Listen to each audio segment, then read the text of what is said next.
నమస్తే అండి అందరికీ. నేను మీ Madhavi Krishna. Welcome to my channel Madhavi Krishna's Navarasa Kathamalika Telugu audio stories. ఓయ్ పిల్ల నీ గొప్పేంటి 11వ భాగం. సూరజ్ తన బైక్ తీసుకుని బయటికి వచ్చేసరికి తన ముందు ఒకే రంగు బట్టలు వేసుకుని నిలబడిన అమ్మాయిలు కనిపించారు. లేత గులాబీ రంగు. ఒకటే తేడా, ఒక ఆమె చీరలో ఉంటే మరొక ఆమె చూడిదార్లో ఉంది. ఇద్దరు పుల్లకి కట్టిన పీచు మిఠాయిల్లో ఉన్నారు అనుకుని నవ్వుకున్నాడు.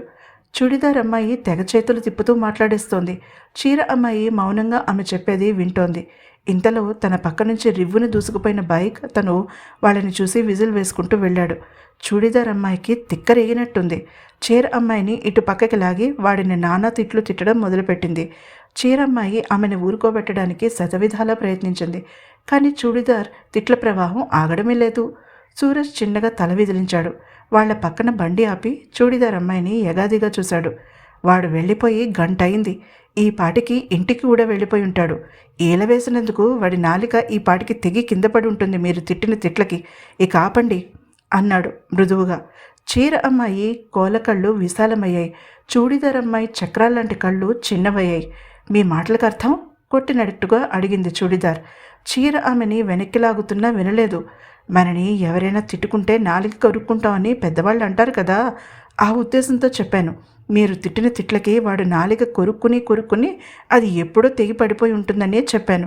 తిట్టడమే తప్ప ఆలోచించే అలవాటు లేదనుకుంటా మీకు అన్నాడు సాలోచనగా ఆమె వైపు చూస్తూ సూరజ్. చక్రాల్లాంటి కళ్ళకి ఆమె పెట్టినది కాటుగా లేక ఐటెక్స్ కాజల్ స్టిక్కా అన్నది అర్థం కాలేదు అతనికి.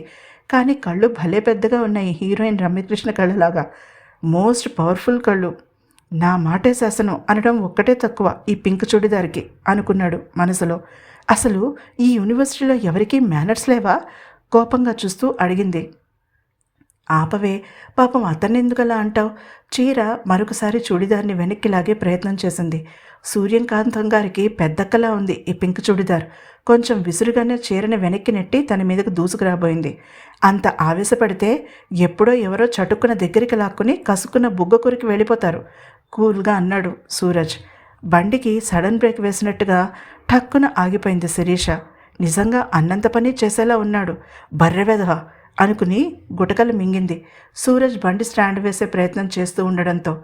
ఏమీ అనుకోకండి, మా చెల్లాయికి కొంచెం దూకుడెక్కువ కోమలమైన కంఠంతో మర్యాదగా చెప్పింది చీర అమ్మాయి. జాగ్రత్త అండి, అందమైన అమ్మాయికి దూకుడెక్కువైతే పాకుడు నెల మీద కాలేసినట్టే. కాలు జారి నడుం వెరగొట్టుకుంటే పెళ్లి కాదు పాపం అనేసి బైక్ని వేగంగా ముందుకు పోనిచ్చాడు నవ్వుకుంటూ సూరజ్. శిరీష కోపంతో పళ్ళు పటపటా కొరికింది. హరిణికి నవ్వాగలేదు. ఆటో ఎక్కాక కూడా నవ్వుతూనే ఉంది. ఎందుకే నీకంత నవ్వు? కోపంగా చూస్తూ నిలదీసింది. వద్దే అందరితోనూ గొడవలు అని చెప్తూనే ఉన్నాను, విన్నావా? అతను మంచివాడు కాబట్టి జరిగే అనర్థం చెప్పి వెళ్ళాడు అంది హరిణి నవ్వు ఆపుకుంటూ. ఏడిశాడు, పుల్లముక్కలో ఉన్నాడు.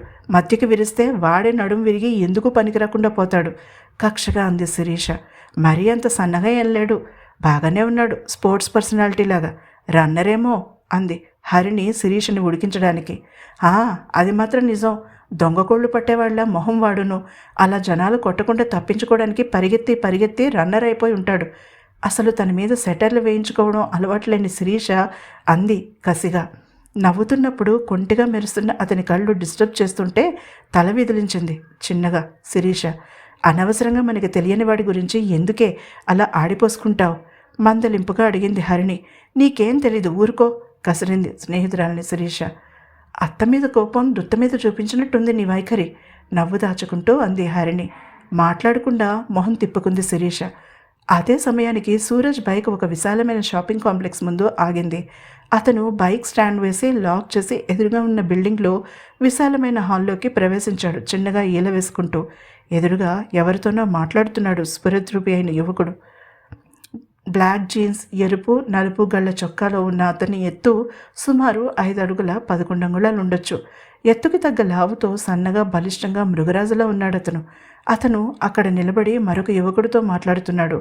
వంకీలు తిరిగి ఉన్న ఒత్తైన నల్లని జుట్టు నుదుటి మీదకి పడి అల్లరి పెడుతుంటే ఎడమ చేత్తో వెనక్కి తోసుకుంటున్నాడు అతను. అంత దూరంలో ఉన్న వ్యక్తులను కూడా నిలబెట్టేసే తీక్షణత, దగ్గరగా ఉన్న వాళ్ళ వ్యక్తిత్వాన్ని అంచనా వేసే లోతైన పరిశీలన శక్తి అతని కళ్ళకి ఉన్న ప్రత్యేకత. సూటిగా తిన్నగా ఉన్న ముక్కు గుడిలో ఉన్న ధ్వజస్తంభాన్ని గుర్తుకు తెస్తుంది, పట్టుదలని కూడా. ఆ చెవి నుంచి ఈ చెవి వరకు ఉన్న విశాలమైన నుదురు అతని తెలివితేటలకి ప్రతీకలా ఉంది. చెక్క తలుపుకి బిగించిన ఇనప కడ్డీల్లా బలంగా ఉన్నాయి అతని దవడ ఎముకలు. కనుబొమ్మలు అతని మనసులోని భావాలని ప్రతిబింబిస్తూ ఉన్నాయి. సన్నని పెదవులు ప్రస్తుతం బిగుసుకుని ఉన్నాయి. ఎదుటి వ్యక్తి చెప్తున్నది అతను చాలా శ్రద్ధగా వింటున్నాడనడానికి ప్రతీకగా. అతను తన బలమైన చేతిని ముందుకు చాచాడు. సన్నగా పొడవుగా ఉన్నాయి అతని చేతివేళ్లు. షేక్ హ్యాండ్ ఇస్తున్నప్పుడు అతని గ్రిప్ దృఢంగా వెచ్చగా ఉంది. మరొక మారు ఆ వ్యక్తికి అతను థ్యాంక్ యూ చెప్పాక ద్వారం వరకు వచ్చి సాగనంపాడు అతన్ని. సూరజ్ ఆ వ్యక్తి వెళ్ళడానికి దారి ఇచ్చాడు. అతను వెళ్ళిపోయాక ఆ యువకుడు సూరజ్ వైపు తిరిగాడు. డీల్ కుదిరింది ఆనందంగా చెప్పాడతను. అది తెలుస్తూనే ఉంది వెలిగిపోతున్న నీ మొహం చూస్తుంటే అన్నాడు సూరజ్. సరే, ముందు నన్ను ఈ యానిమేషన్కి డబ్బింగ్ పూర్తి చేయనివ్వు. అది అవ్వగానే మరొక రెండింటికి డబ్బింగ్ చెప్పి అవి పంపాలి అన్నాడు తన క్యాబిన్లోకి వెళ్తూ అతను. ఒరే గోపి! లోపలికి వెళ్ళబోతున్న గోపి ఆగి అతని వైపు తిరిగాడు. అక్క ఇంటికి రానంది చెప్పాడతను. గోపి కనుబొమ్మలు ముడిచాడు. ఎప్పుడూ చిరునవ్వుతో ప్రశాంతంగా ఉండే అతని మొహం ఒక్క క్షణం అసహనంగా మారింది. అంతలోనే మామూలుగా అయ్యింది. ఏమైంది అడిగాడు. అమ్మ నాన్న ఊరు వెళ్ళాక ఇంటికి వస్తానని చెప్పింది నీకు కాల్ చేసిందట. నువ్వు బిజీగా ఉన్నావు. నాకు చేసింది. నేను ఫోన్లో మాట్లాడితే కుదరదని వెళ్ళాను చెప్పాడు సీరియస్గా. అతను సూరజ్ని క్యాబిన్లోకి రమ్మన్నట్టుగా సైగ చేశాడు. గోపాలకృష్ణ సౌండ్ ఇంజనీరింగ్ చేశాక 1 ఏడాది పాటు ఒక ప్రైవేట్ FM రేడియోలో ఛానల్లో పనిచేశాడు అవగాహన కోసం. తర్వాత MBAలో చేరి మొదటి సంవత్సరం పూర్తి చేశాడు. 2వ సంవత్సరంలోకి వచ్చాడిప్పుడు. అదే ఏడాది తన సొంత బిజినెస్ పెట్టాలన్న తలంపుతో డబ్బింగ్ స్టూడియో ప్రారంభించాడు. సగం బాబాయ్ ఇప్పించిన బ్యాంక్ లోన్ కాగా మిగిలిన సగం అక్క భాగ్యరేఖ తన నగలు అమ్మి అతనికి డబ్బులు ఇచ్చింది. ఆమె పెళ్లి కోసం చేయించిన నగలని అలా అమ్మేయడం తండ్రి సుదర్శనానికి అస్సలు నచ్చలేదు. ఆమెతో మాట్లాడడం మానేశాడు. 28 ఏళ్ల తనకి పెళ్లి అవసరం లేదని భీష్మించుకుని కూర్చున్న అక్కకి ఎలా నచ్చ చెప్పాలో, మొండితనంతో కూతురి మొహం చూడనని మంకుపట్టు పట్టిన తండ్రికి ఎలా సర్ది చెప్పాలో తెలియక సతమతమైపోతున్నాడు గోపి. తల్లి పిల్లలిద్దరికీ అండగా నిలబడి భర్తకి సర్ది చెప్పే ప్రయత్నం చేసింది. అప్పుడు 3 నెలలకి ఒకసారి విశాఖపట్నంలో ఉంటున్న కేశవుల ఇంటికి రావడానికి ఒప్పుకున్నాడు తండ్రి. గోపి ఊరు విడిచి వచ్చిన ఈ 12 ఏళ్లలో చాలానే మార్పులు జరిగాయి. కేశవులు విశాఖపట్నంలో చిన్న డిపార్ట్మెంటల్ స్టోర్స్ పెట్టుకుని బాగానే సంపాదించాడు. సుదర్శనం మాత్రం భూమిని నమ్ముకున్న రైతుగా బ్రతకడానికి ఇష్టపడ్డాడు. గోపి ఇంటర్ పూర్తి చేశాక ఊరు వచ్చేస్తాడని, వ్యవసాయం చూసుకుంటాడని ఆశపడ్డాడు సుదర్శనం. అప్పటికే అందరూ ఆ ఊరు వదిలి వెళ్ళిపోయారు. వినోద్ విదేశాలకు వెళ్ళాడు. జమీందారుకి ఆరోగ్యం బాగాలేక మంచం పట్టాడు. వైద్యం కోసం విశాఖపట్నం తీసుకువెళ్ళిపోయారు. ఇక సోమసుందరం కూడా అక్కడికే వెళ్ళిపోయాడు. వాళ్ల పీడ పోయింది కాబట్టి గోపి ఇంటికి వచ్చేయొచ్చని ఆశపడ్డారు రాధిక, సుదర్శనం. కానీ భాగ్యరేఖ జాతకంలో దోషాలు ఉండడం వల్ల ఆమెకి పెళ్లి కుదరడం లేదని మాట ప్రచారం కావడంతో సంబంధాలు రావడం మానేశాయి. తండ్రి అక్కని 2వ పెళ్లివాడికి ఇచ్చి చేయడానికి సిద్ధపడితే గోపి అంతెత్తున లేచాడు. కేశవులు కూడా గోపికి సపోర్ట్ చేయడంతో సుదర్శనం ఏమీ చేయలేకపోయాడు. భాగ్యరేఖని పట్నం తీసుకుపోయాడు కేశవులు. అక్క చేత లైబ్రరీ సైన్స్లో డిగ్రీ చేయించాడు గోపి. ఇద్దరూ కలిసి ట్యూషన్లు చెప్పేవారు. బాబాయ్ మీద పూర్తిగా ఆధారపడడం ఇష్టం లేక.